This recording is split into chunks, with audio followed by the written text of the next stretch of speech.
Well, hello everyone. I'm Ian Dennis from Royal Haskonian DHV in the UK. I'm here to present some of the work we've been doing for the Environment Agency's Flood and Coastal Risk Management function, so that the people that look after flood and coastal risk management, as it says on the tin, as part of a sort of research consortium with colleagues in risk and policy analysts who are some environmental economics experts far cleverer than me, and Duncan Huggett from the Environment Agency who led the work. The aims and objectives of the project were to work out or provide estimates of what the costs that FCRM could incur to deliver the Water Framework Directive are, or rather its obligations under the WFD are, and estimate what some of the benefits that this expenditure can provide are as well, and also to develop a tool that can help prioritise spending. The approach was very much a bottom-up approach, so we used water body level data, measured parameters where possible, and built costs and benefits up from there. Now, for those of you not familiar with FCRM, they have three obligations under the WFD. The first is to deliver good ecological potential in heavily modified water bodies that are designated for flood and coastal risk management issues.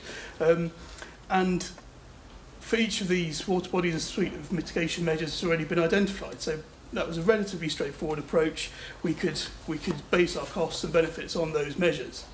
They also have to deliver good ecological status in water bodies that are affected by their activities. This isn't quite so simple because nobody's identified water mitigation measures yet.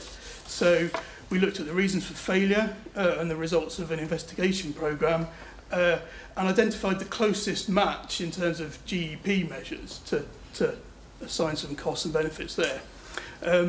They also have to deliver various objectives for protected areas to ensure that they don't deteriorate and to ensure that they achieve favourable condition. And what we did there was identify all the water bodies that were within those and use basically take out the measures from the previous two categories and lump them into a third category here.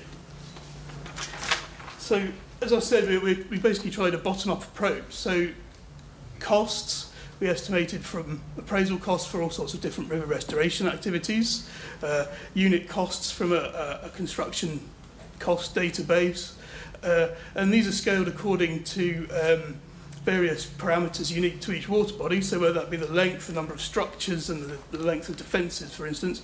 And we then made some assessments on the extent of implementation of each measure. So to use the example of structure removal, we didn't necessarily assume that every structure within a water body would be removed, but we assumed the proportion of structures would come out, and that was all based on the length of the water body. And then we also built in a facility to basically repeat measures if needs be. And most measures aren't repeated, you do them once and they stay in place, but some maintenance and strategic work might need to be redone.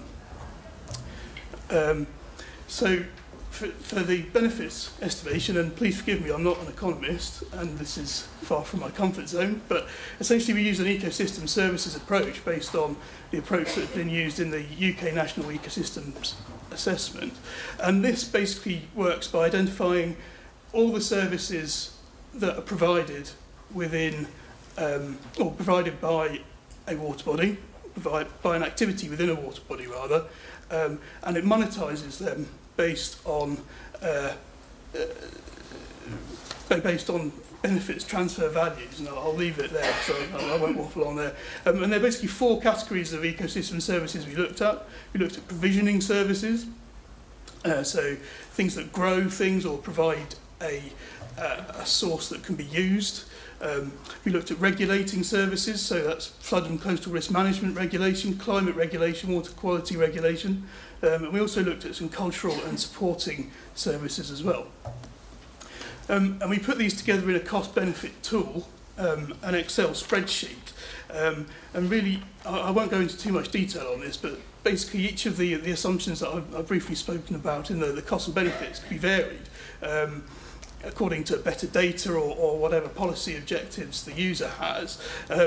And what the tool does is calculate the costs and benefits and benefit cost ratios for whatever the default assumptions you put in are. And this outputs at various different scales.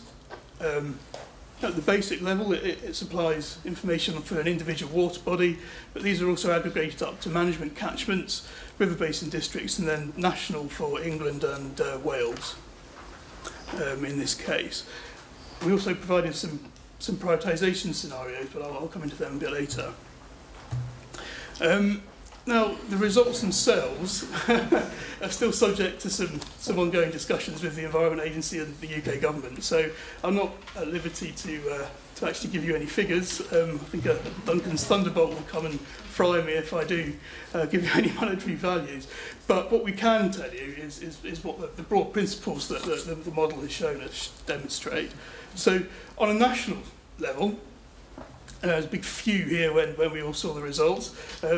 All the activities that FCRM does are basically cost beneficial. The benefits for each category outweigh the cost of doing it. The greatest proportion of expenditure is on achieving GEP, and that also accounts for the greatest benefits.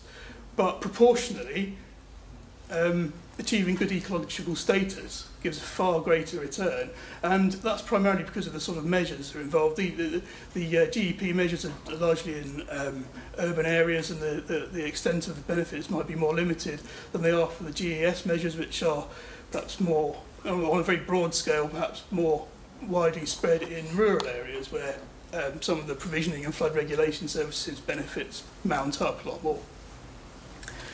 There's also a lot of spatial variations. This figure here shows all the management catchments in England and Wales, shaded according to the benefit cost ratio that they deliver. There's quite a bit of variation. Nearly all of them are positive at a water body level. There's a few that aren't. Catchment level, the same sort of things apply. There's a few that are just less than 1, but they go right up to 260. I won't dwell on the significance of the results because these change quite a lot, but the broad patterns don't. And really the variations are largely dependent on what measures are implemented and the techniques that are used to implement those measures. That's the key thing. So in terms of the performance of different measures, 21 out of the 22 measures that FCRM have to deliver have a positive benefit cost ratio. Now, those that have got the most returns are things like management strategies, floodplain reconnection schemes, and the removal or modification of structures. A suite of measures looking at perhaps channel enhancement, floodplain enhancement, general habitat creation, and fish passage improvements also have a good return, but they don't return as much as the first group I mentioned. And there's only one that has a negative benefit cost ratio, and that's measures to stop fish entrainment at hydropower plants and pumping stations. We wouldn't hold necessarily too much confidence in that because of all the measures. That's the one that we didn't have a great deal of data, so it's based on a small pool of data, and some of the costs for implementation were extremely high. So I'll keep it there. Please don't say that isn't necessarily cost beneficial. So I was going to talk. I was going to just summarise what I just said there. I've rattled through that very quickly because Duncan Huggett has been working very hard with the model in his spare time, and those of you that know him will know that he doesn't really have any spare time.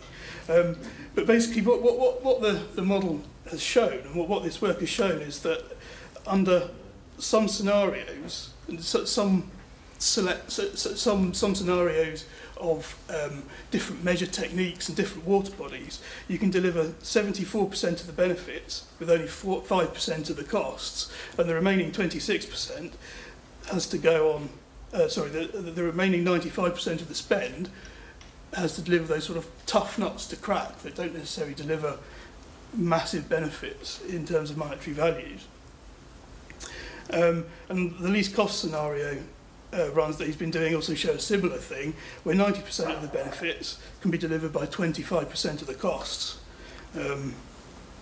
So really, what the most important thing I think to take from this is that the relationship between, and excuse me for reading this because I've only sort of did this last night, the relationship between costs and benefits is not linear, as I've just said, but the relationships between costs and the number of water bodies is.